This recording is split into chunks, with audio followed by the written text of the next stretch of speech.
Hello everyone, Barada. Today it's absolutely pouring in with rain in South Wales, here in South Wales, so I'm going to build a 4-foot long House Sparrow colony box. Now, as you're aware from my other videos, my editing skills are not very good, so I will try and get as much as I possibly can in the video for you and give you the dimensions of the nest box at the end. Okay, admittedly this is not the best view, but hopefully you can see my table saw in the background, and I've got a 4-foot piece of marine ply there, which I'm going to cut down to 16 inches.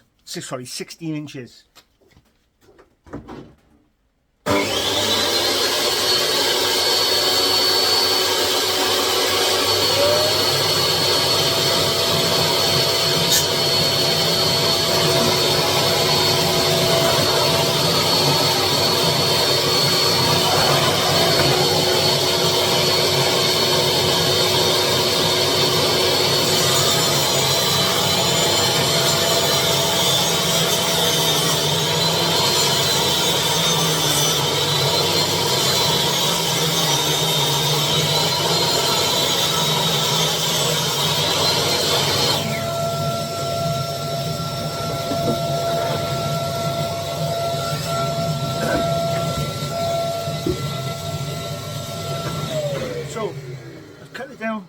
This is now 16 inches by 4 foot in length. Okay, so I've got a marine ply back, and this is OS board, 3/4 inch OS board. This is going to be for the floors of the nest.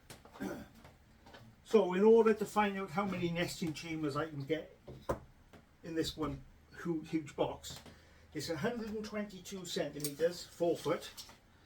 I've divided that by 8, which leaves me with 15.2. So that's going to be, I've actually cut this out at 15.2, and then I've marked along where the walls of the nesting chamber is going to be. So using my engineering square, I'm going to mark out where these are going to go. So there's one chamber there. Okay. Next chamber. Next chamber. Next chamber. Next chamber. So 1, 2, 3, 4, 5, 6, 7, 8 chambers. And these are 15.2 centimeters wide, which is around about 6 inches, which is perfect size for house sparrows. The next thing now is to cut out the sides. I've got the bottom, the base there ready, so now I've got to cut out the sides.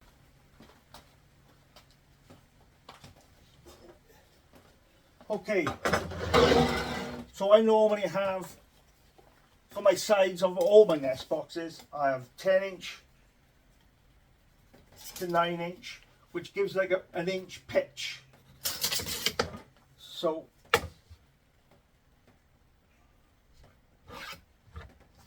there's enough runoff there for the rain. So I don't think I'll make that out there. Okay, well, I'm going to mark it up and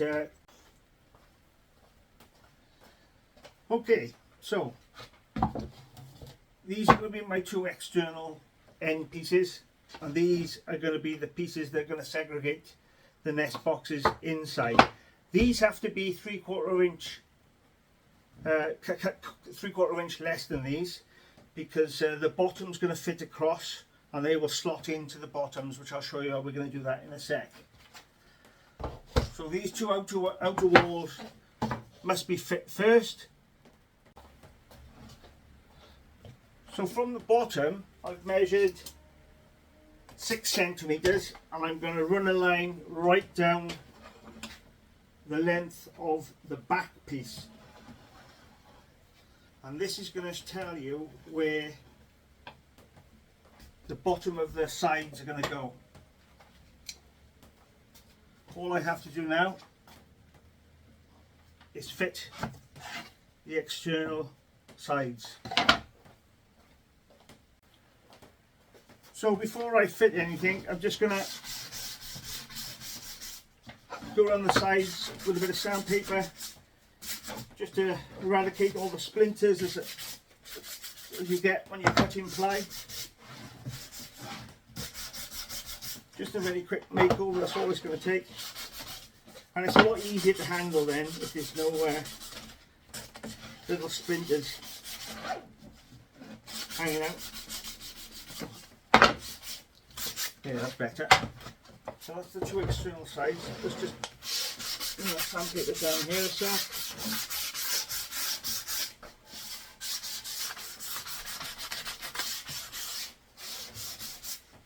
The other side.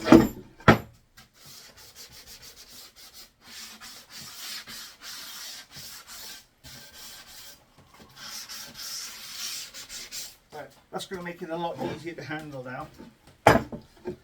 So the difficult part now is fitting the sides. It is quite challenging to do this, but just needs a bit of patience here. So I've got my brad nail ready, got my Gorilla Glue ready also. This is going to be turned on that side for a sec, that way.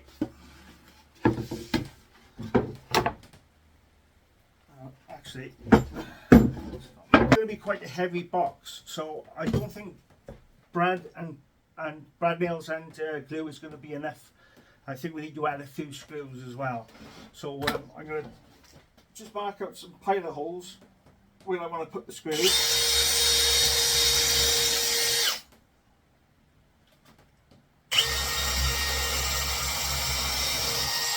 I think we'll put 3 each side.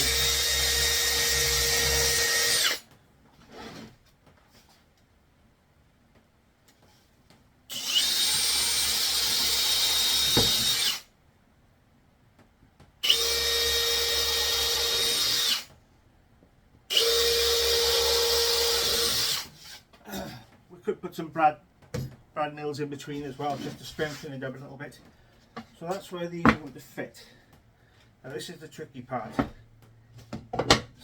getting this to fit. So I've got my little screws ready. No, I've not got my screws ready, so I just have to do that first. Change bits. Okay, using my little Milwaukee impact driver, absolutely fabulous little tool this. So firstly, I'm going to run some glue on the back on this side. This is going to fit on the front of this one. I'm going to try and get the screws in place first, because this is going to be a bit of a juggling act. Once the first side is fitted, the rest are a lot easier. But it is a bit tricky. Maybe 2 pairs of hands for this job. So let's just get these screws through, not all the way, but with this little Milwaukee impact driver is actually perfect for this sort of job.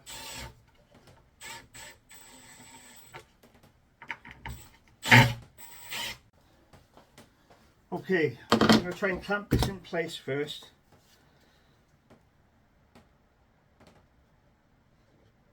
For me to fit it easier. So, a bit of a juggling act this, but maybe if you can get somebody to help you, 2 pairs of hands, they'll be a lot easier. But I've got the clamp in place. That should hold it in place for me now. I've got the screws in place the other side, so it's a case of turning it over gently and following through with the screws.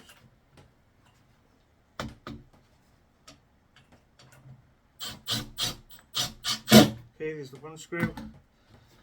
That's held in place now, so I can get that out of the way.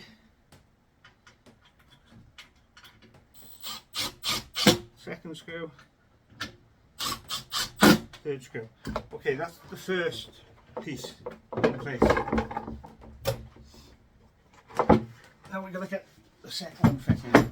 I'll do exactly the same. I'll use the clamp. It's definitely a lot easier.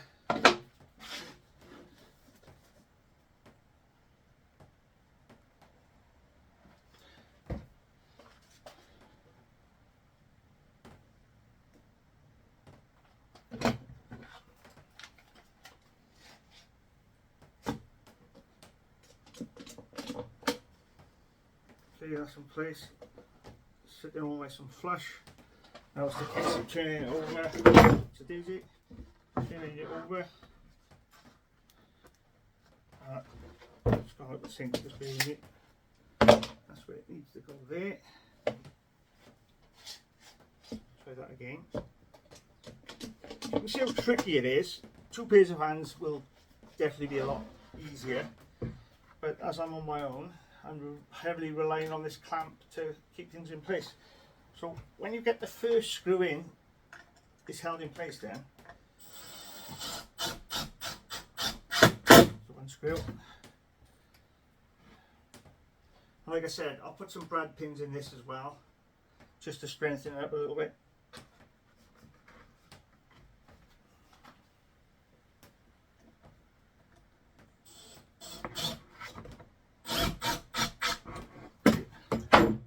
Take this clamp off now.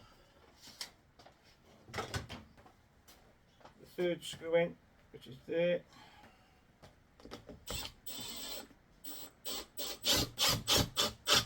Okay, and that's that there. Okay, so now I've got the two. So now I've got. You can see that in the. You can see that. So the two end pieces are the ones you need to fit first. And then the bottom piece will fit inside the two. Don't fit the bottom piece on the bottom. It's got to sit inside the two. So I'm going to mark out where that goes. I'm just going to quickly cut this with my chop saw.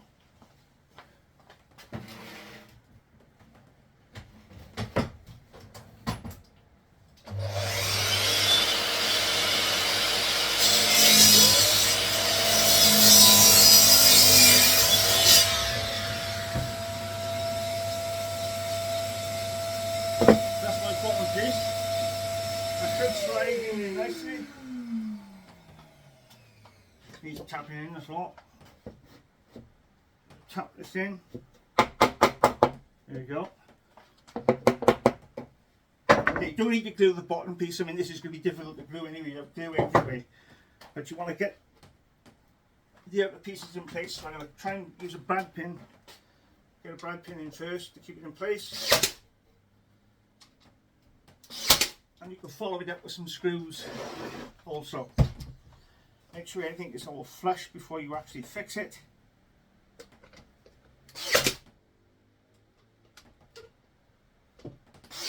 Okay, so that should hold in place there now. Let's get some screws in as well. So we'll get some screws in between the brad pins just to strengthen that a bit. Might be worth doing a little pilot hole first, not to split the wood.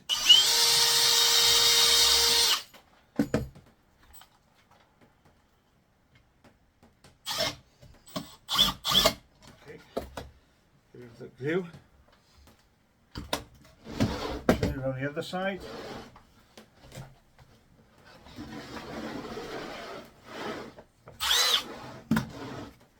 And pilot on first. Snap a bit. Cheap little bits that I've got from China. Absolute rubbish. I got my DeWalt ones there. Maybe I should use those. There. Over it.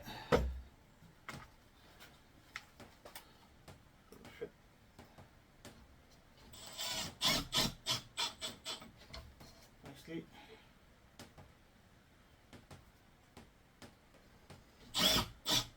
Right. Okay. So this is what I've got so far. We've got the two external pieces, with the bottom piece fitting inside the two. So when you go to cut out these pieces, these have to be slightly smaller than the outside ones. So when I fit that there now, inside, that's flush. So when the roof fits across, it's going to be nice and flush. Okay? So that's what we got so far. Right. this is the tricky part here. Well, it's all tricky actually, but you need to get a square and mark out where your sections are going to go. Okay, so there's one there, one there.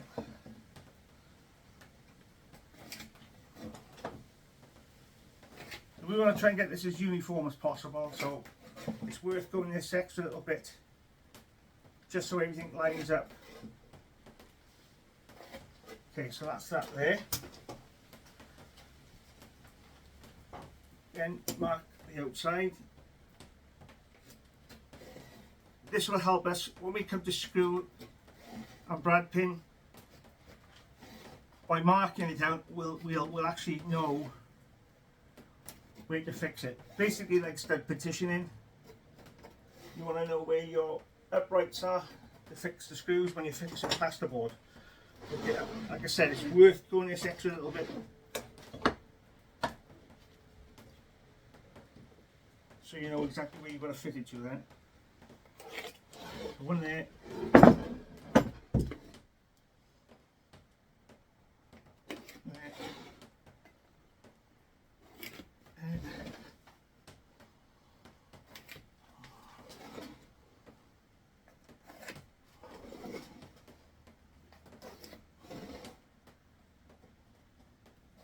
Okay, that's that there.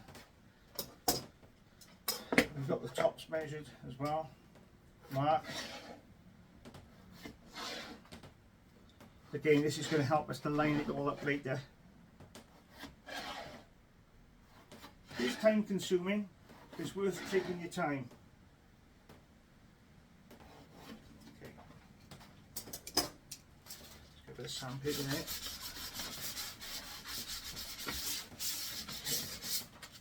Right, so I hope you can see that. That's where the chambers are marked out, okay?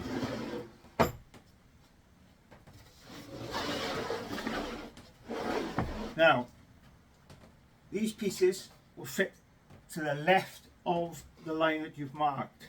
So if you wanted to, you could marry up where your piece is going to go.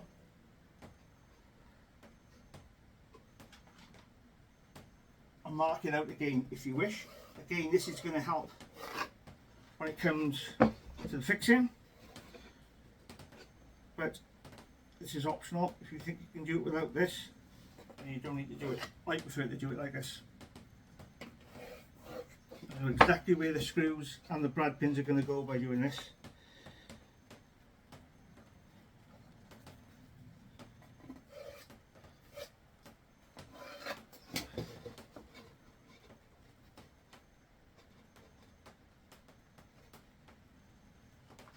I found it easy doing it this way, but if you think you can do it without that, that's fine.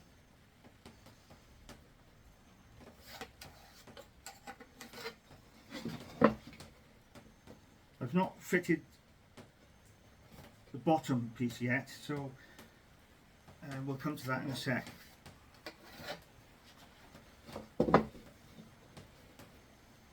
Like I said, it's just take your time doing it, there's no rush. And we want to get this right, we want to get this as uniform as possible. The way I look at it when I do jobs, when I'm making things, I think, well, my name's on this, so if anybody does see it, I want it to be tidy. So, again, let's...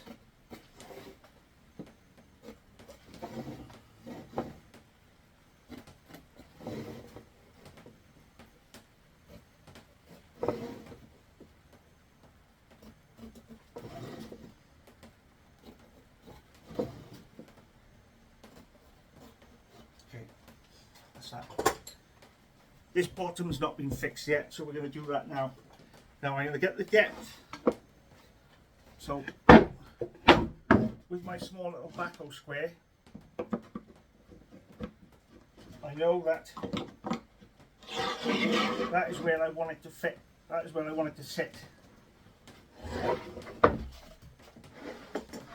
So when I come to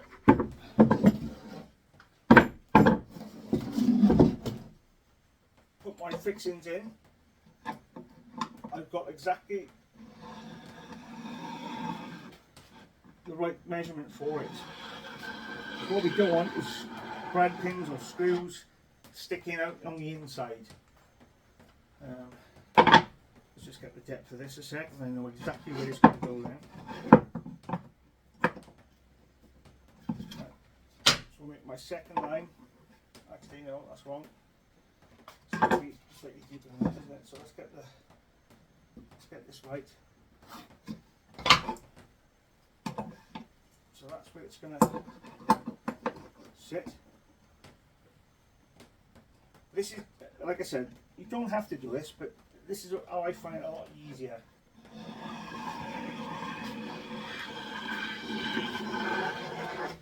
Now I know that's where my fixings have to go. And I know it's in the right place because I'm going to use this again. Right, so that's where it's going to sit. Push it, if I push that slightly,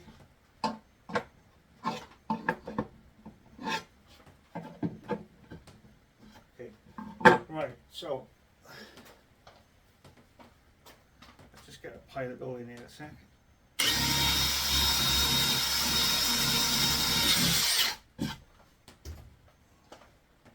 One screw in. Make sure it's in the right place. And fix it. Now that should have gone straight in the middle. I'm going to fix this all the way across here now. I think screws would be better here. I think I'll do it without. This bit's not very good. I'm going to need a bit for these screws.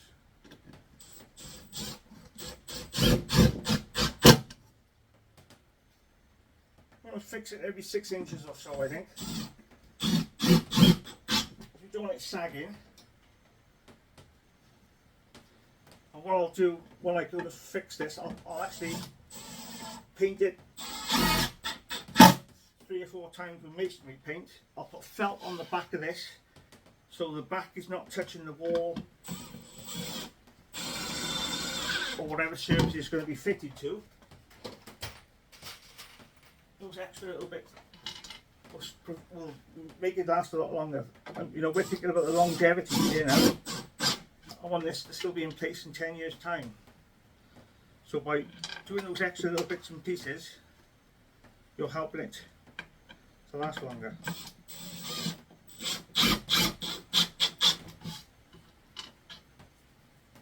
Okay.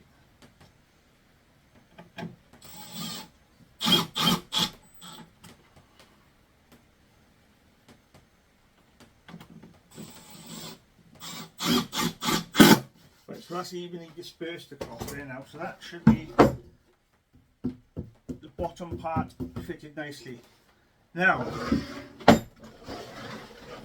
all we have to do now is line up these pieces and we'll fit them the same way. Okay, I always do the bottom first, and because I've marked out where everything is going to go, I know exactly where my fittings are, which is going to be a lot helpful.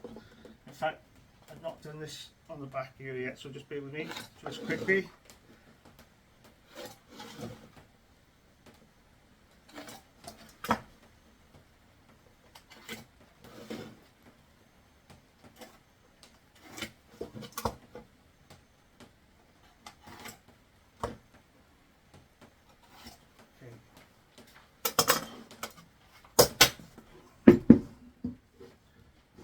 Okay, we need to do this on the back as well because we want these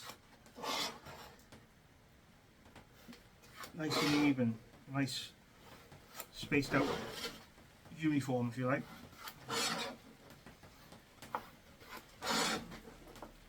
Just makes it a lot better looking. Not that the birds are going to notice, but right, just do this top bit.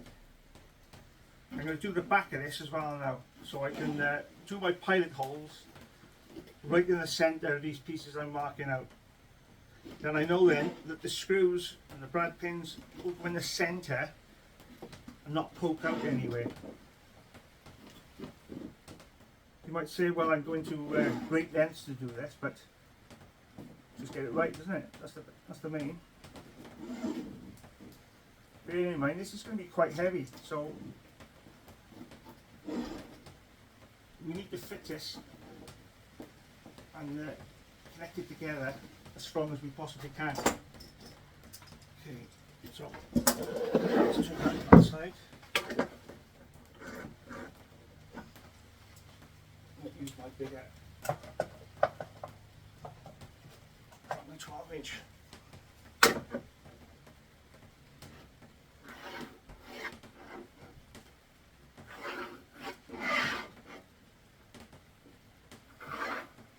Just like stud partitioning this, really, I know exactly where the uprights are going to be, and by marking it out, I want to put those screws right in the centre of those uprights.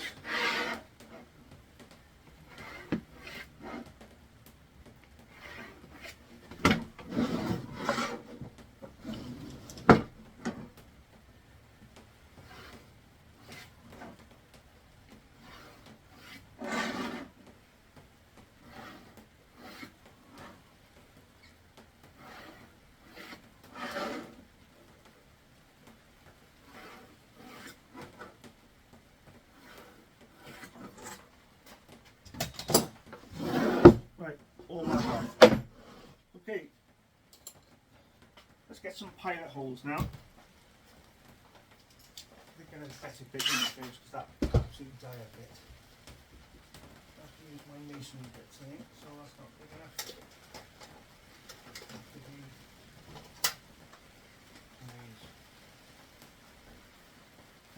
Get it open.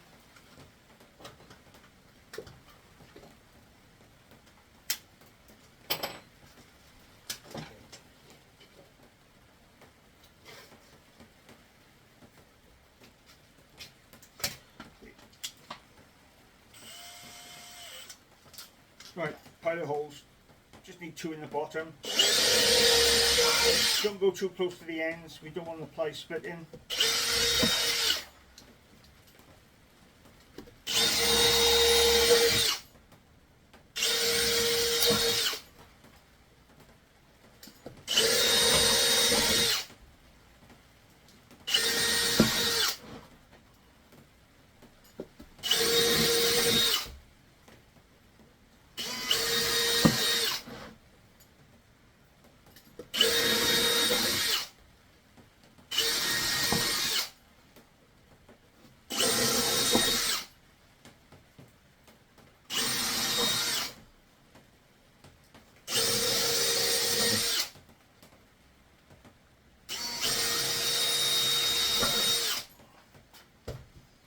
Do the back as well.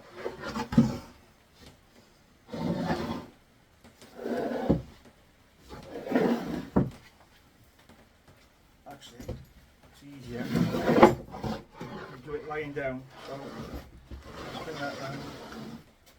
Come through this way.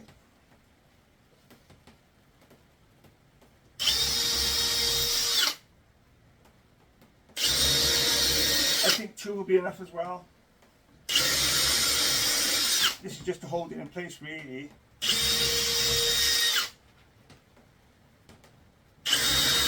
And I don't think there's any need to put glue on these internal pieces either. But if you want to add glue, add glue.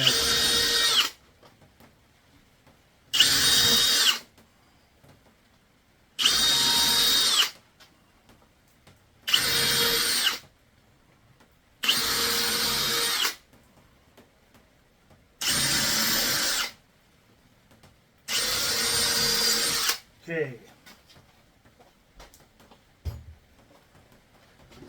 Now you've got that. Like I said, I always fit through the bottom first. And it's just a case of lining it up.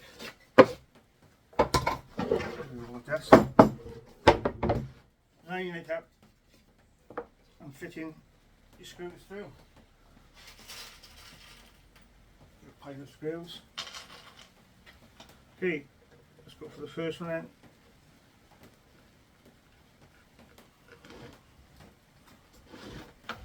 So line it up, hold it in place.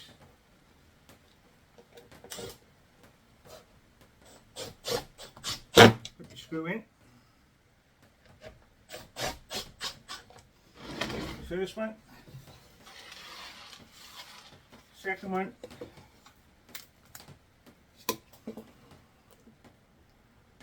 Again, line it up.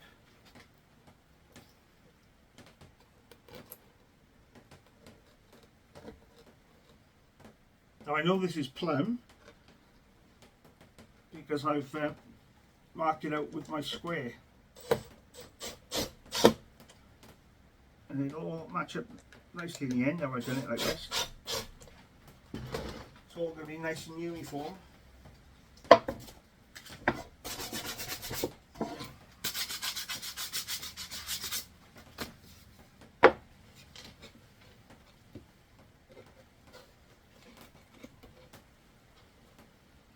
The key is to take your time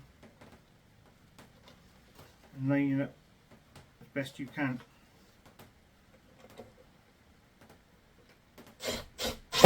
Now I've made these for quite a few people and they've been quite successful.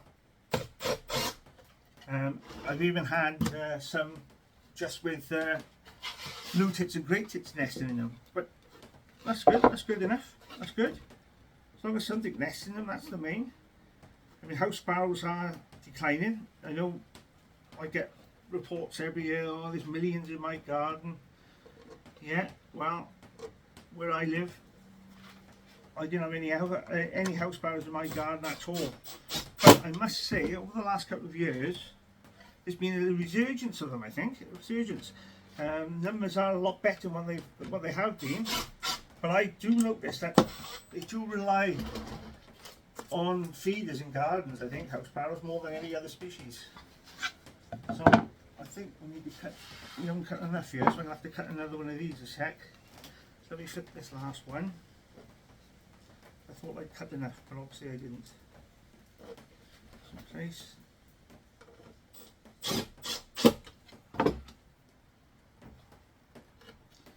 Right, I'm going to cut this video short a sec so I can go and cut another piece. And then we'll come back. So I'm going to cut one out of some sterling board, which is fine, it's not a problem at all. Let's get these last ones fitted.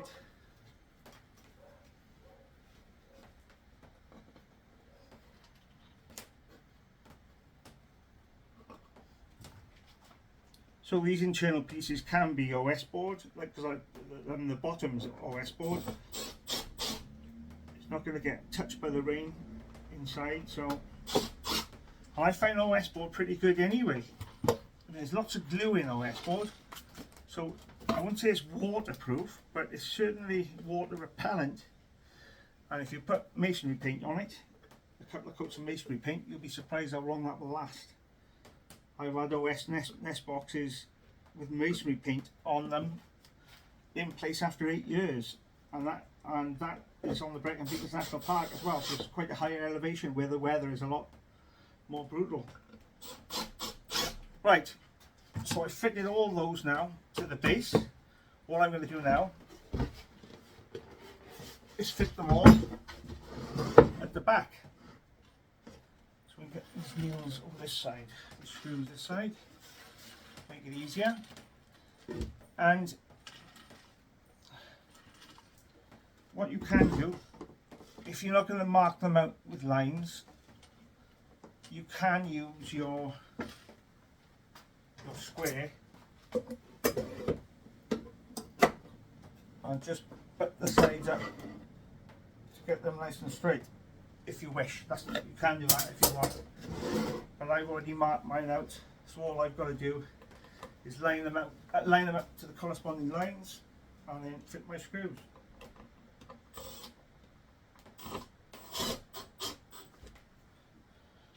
You only need to put two, or you could just put one actually, because I mean, it is fitted to the bottom, but I always like to put two. Doesn't have to be absolutely perfect, but just line it up the best you can really.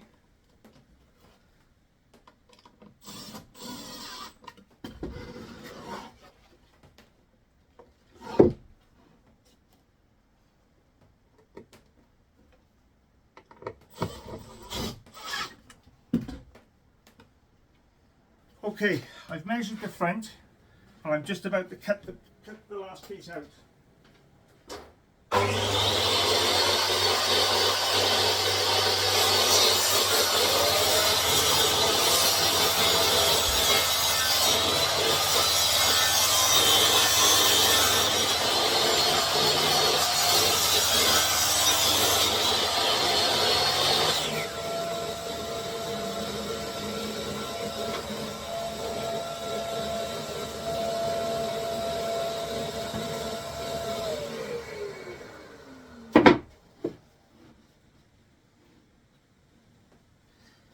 There's that there, just got to cut the angle now.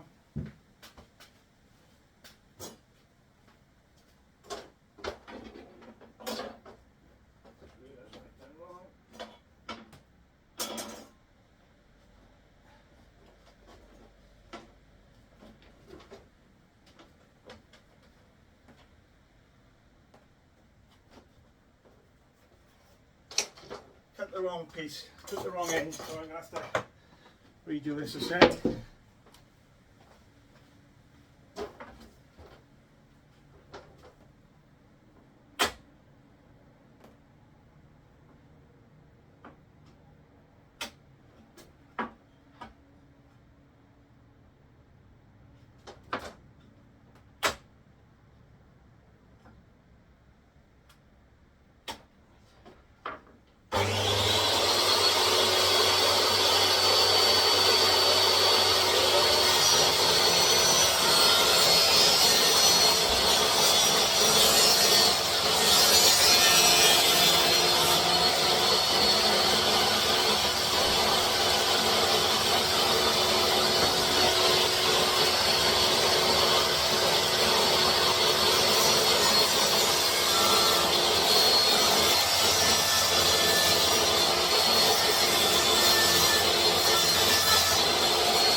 Perfect. So I've also got the front, I've also cut it at an angle, so when we come to fit the roof on, it's going to fit nice and flush, which is going to be perfect. Right, now we need to find out, work out where we're going to put the entrance holes. So this is how I do it. I just place the front on, just mark where you think the centre is. It doesn't have to be dead centre, but just for it to look more uniform when it's in situ.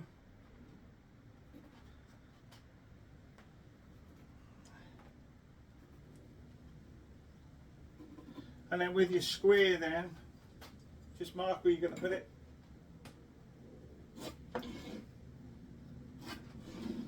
And then we can also measure the depth where we're going to cut it as well. So you really want to put the entrance hole near to the top of the chamber. I do see nest boxes that are sold in garden centres and things, and they've got the hole down here. Well, that's no good, the chicks are going to fall out. So you need to put the entrance hole to the top. Now I'm going to cut mine at 32mm, so that's a 32mm hole saw. I'll work out exactly where I want to put it, near to the top. Once I've done that, I can set my square, the depth. I'm going to try and get these all the same if I can. So there's the first one. All I'm going to do is run my square right down. And now I know where I'm going to put them. So I've got a cross as to where all the holes are going to be drilled. Now I'm going to quickly do a pilot hole so the hole saw can fit in a bit better. So I'll do that with a smaller bit.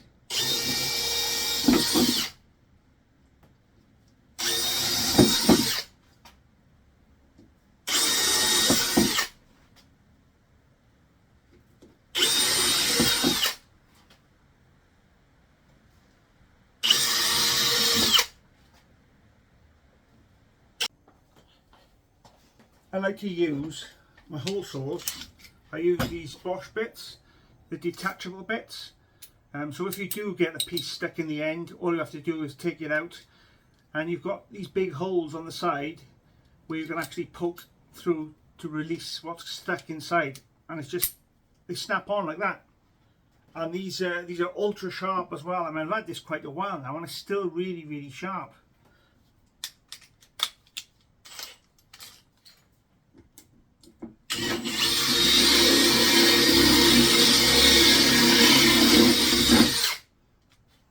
See, that's stuck in there now. All I have to do is take that off and then just poke it out. That's it. Awesome. A lot quicker. Let's tighten that up a sec.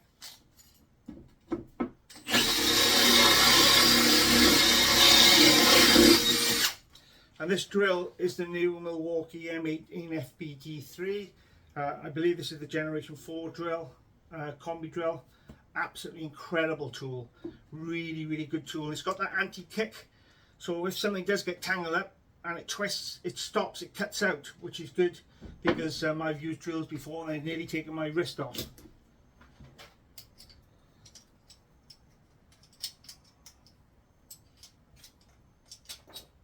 So let's get the last one done. Oh, it's done. Right, so there we go. So I've got all the holes in place now.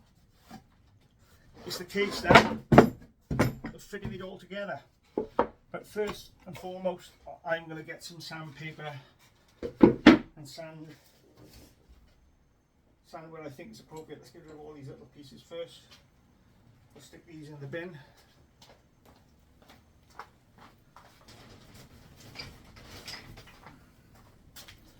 Okay, so we're nearly got to the stage now where we're going to fit the front piece. And then this next box will be 4 foot in length. I don't know anybody who sells 4 foot House Sparrow colony boxes. They're normally, the biggest I've seen is about 2 foot.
Okay, this is my Makita cordless rotor. It's a fantastic tool, this. I asked my cousin Steve to make me a bigger base, because it only comes with a small base. With a square base, it's a lot more stable. So what I'll do, I've done the outside, and I'll do the inside as well.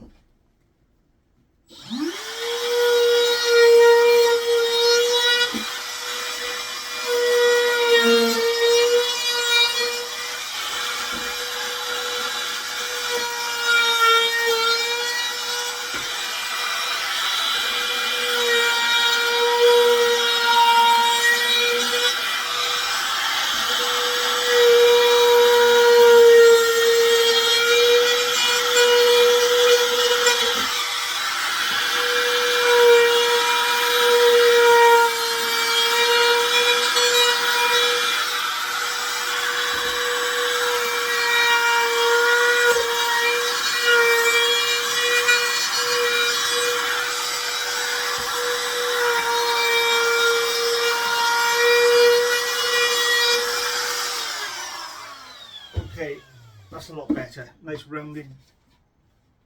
Round it off nicely there now. Just tidy it up in places.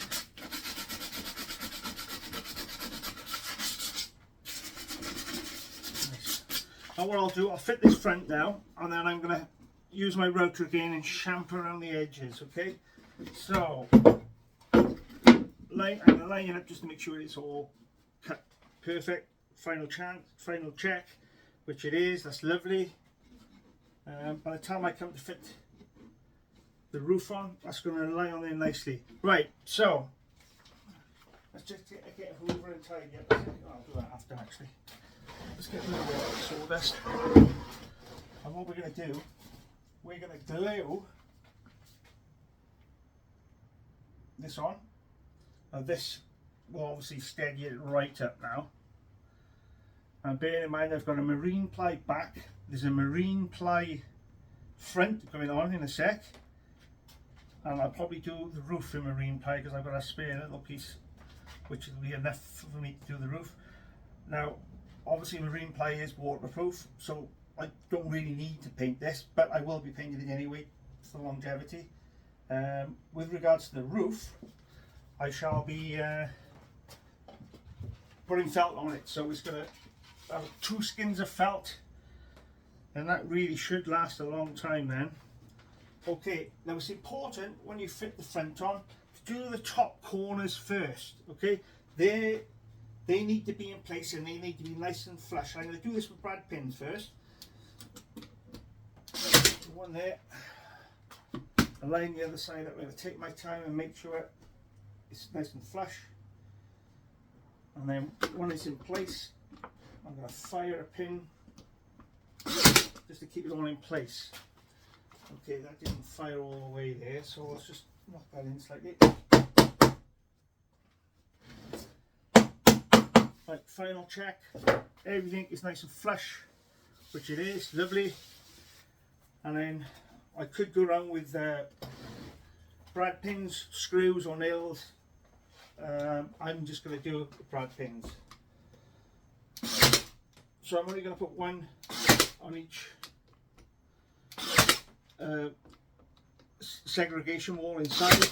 That's all we need because it's already screwed in place. But this is going to help to keep the front on as well, obviously. Right, and then I'm going to go around the outside, and then that will suffice. Now, let me get this done first, and then we can.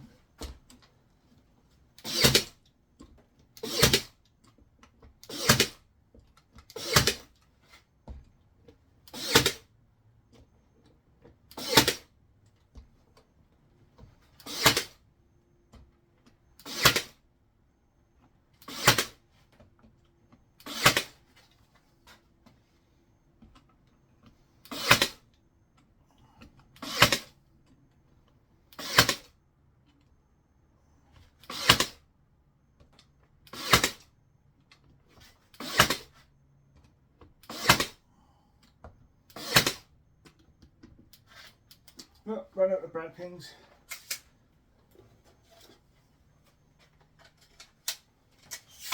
These are 50mm pins I'm putting in, so it's a really good fixing this.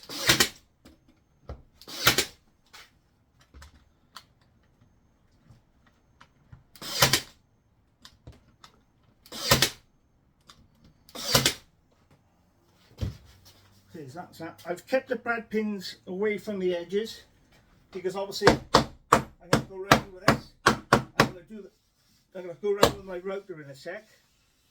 So I don't really want to catch one of these pins with the router if I can help it.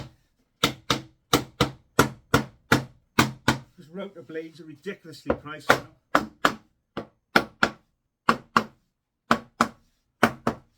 Okay.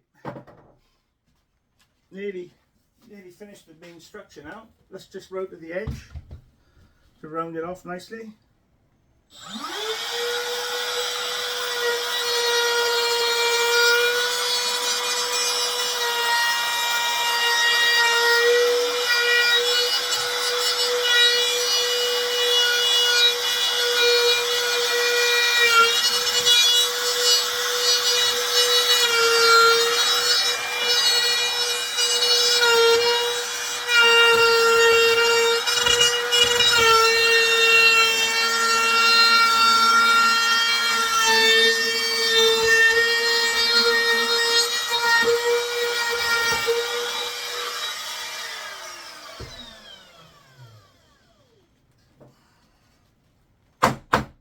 pins are sticking up.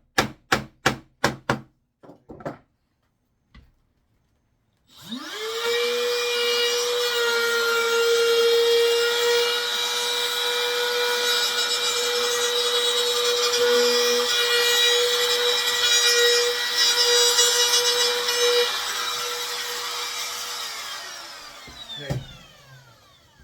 Sandpaper.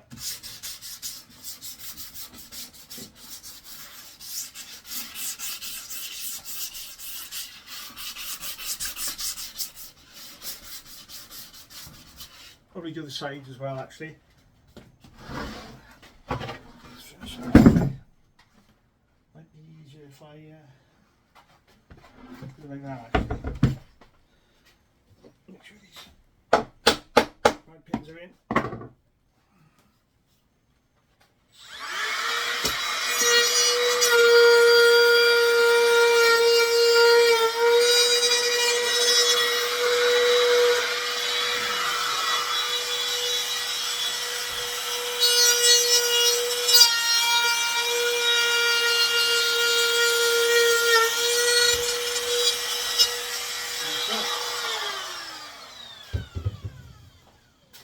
Sandpaper.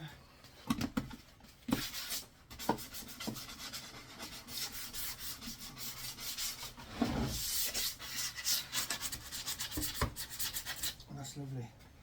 Right, so we've got this lip. This lip, we can use that for fixings into the wall. By the time I put the roof on, there'll be a lip up here as well, and we can fix some fixings through there to the wall also. Bearing in mind this is going to be reasonably heavy, so it needs to be fixed pretty good. Okay, I'm just going to cut the roof and I'll bring it back in a sec.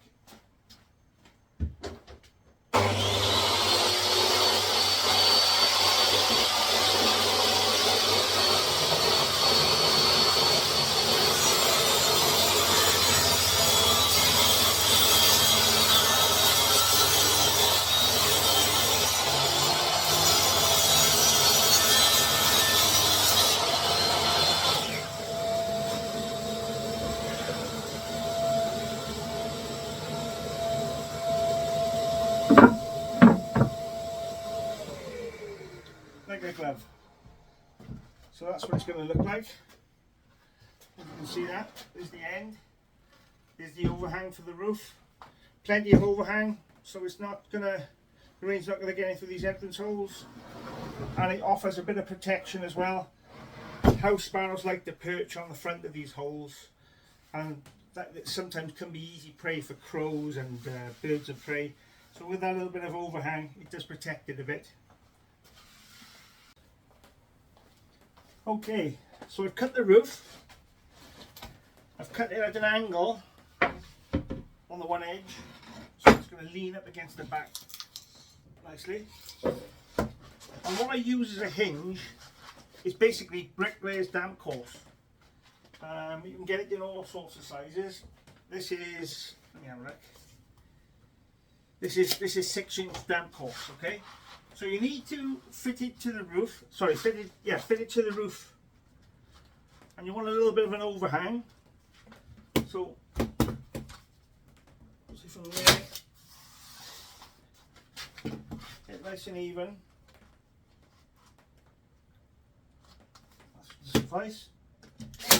So I'm just going to put it in place.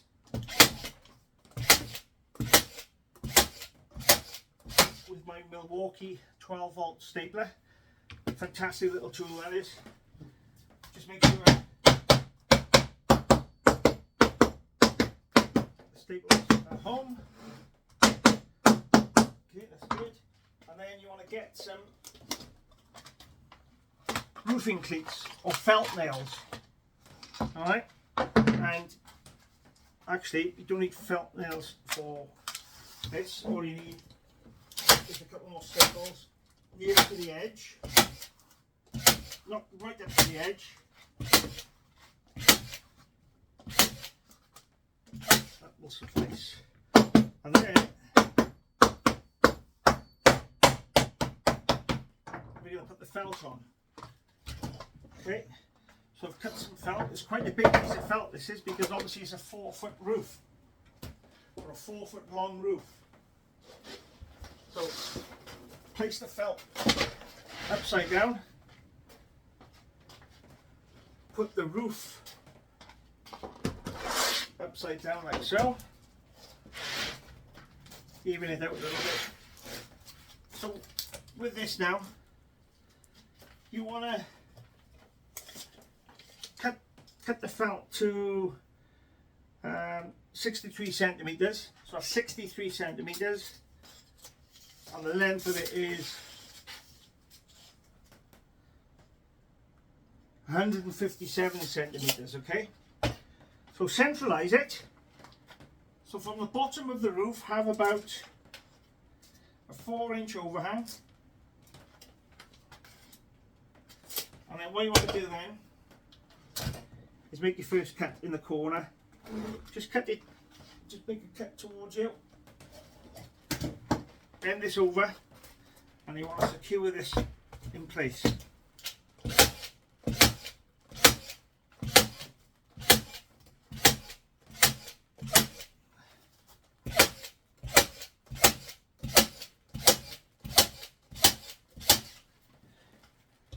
Okay, make sure that's nice and tight. Then on the side, make sure it's nice and tight. On the side, you make another cut. So go to the corner again and make your cut. Go to the top, make a cut. Then you want to fold the side over like so and staple this in place.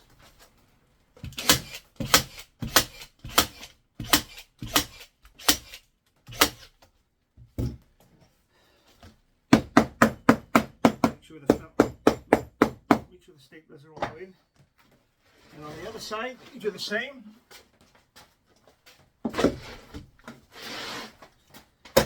Make sure it's all nice and tight,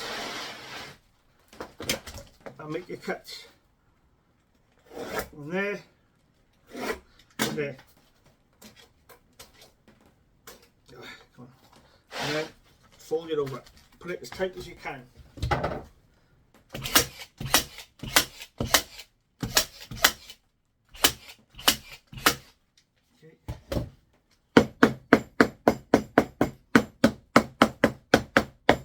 Right, then turn it over, and this is what it's going to look like from the top. Now across here, you feel for the edge of the roof, and with your roofing cleats, from the edge of your roof, come in about 15 centimeters, and put your roofing cleats in, okay? So 15 centimeters in, roofing cleat, right the way across.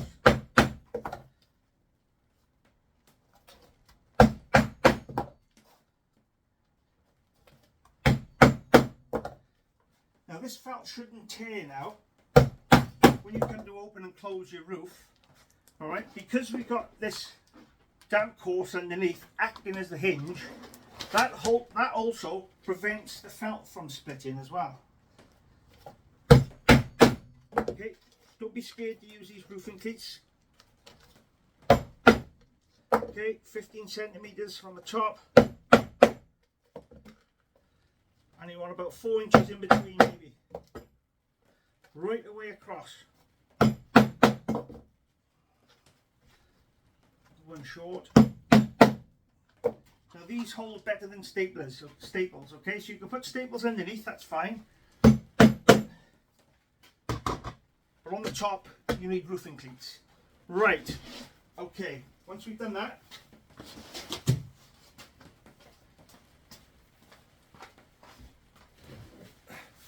we get the box back, place it down like so, and then place the roof on top, centralize it, make sure it's nice and even outside, push it down,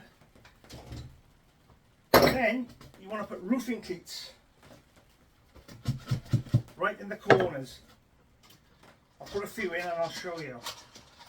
And these roofing cleats are basically going to keep the roof on, so you need to put, maybe put as many here as you did on the actual roof, and you can place them the same distance apart as you did the ones on the roof. And I'm going to correspond this by, I'm going to go right up against the ones that I've actually got in place. I'll show you in a sec. Maybe if I turn that sideways you'll be able to see it.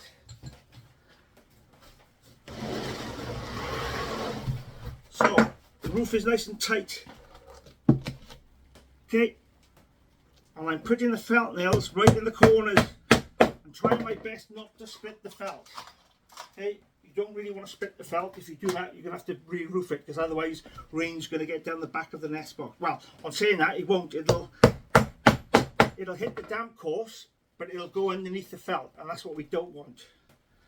Okay, because even though the roof is made out of marine ply, so it's still going to be waterproof without this felt, but we want this felt to stay in place, and that will protect the wood as well. Okay, so when you're doing this, be careful not to split the felt. It's easy done. The tip is not to go real close, but close enough. A few things on that end.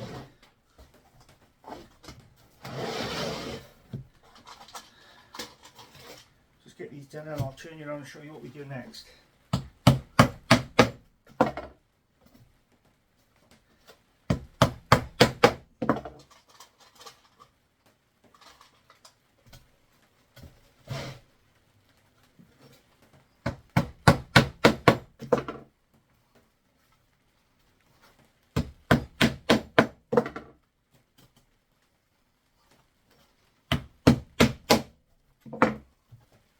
Okay,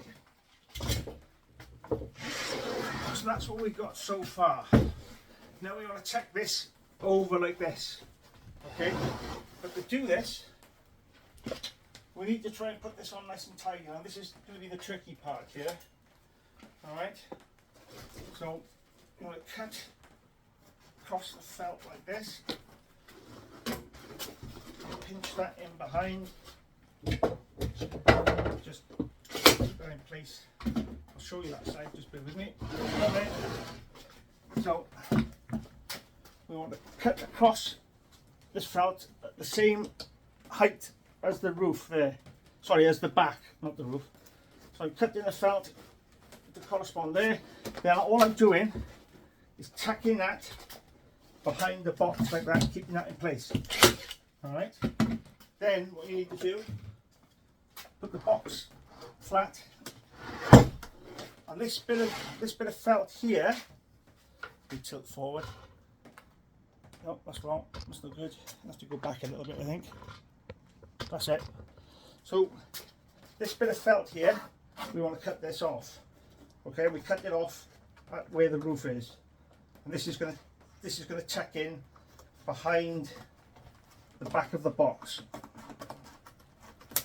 Okay.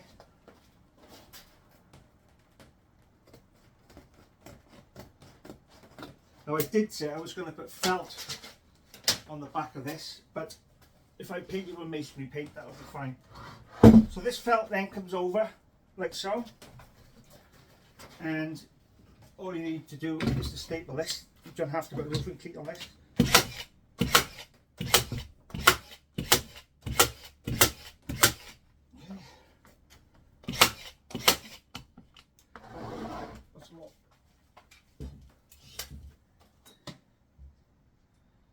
Get some more staples.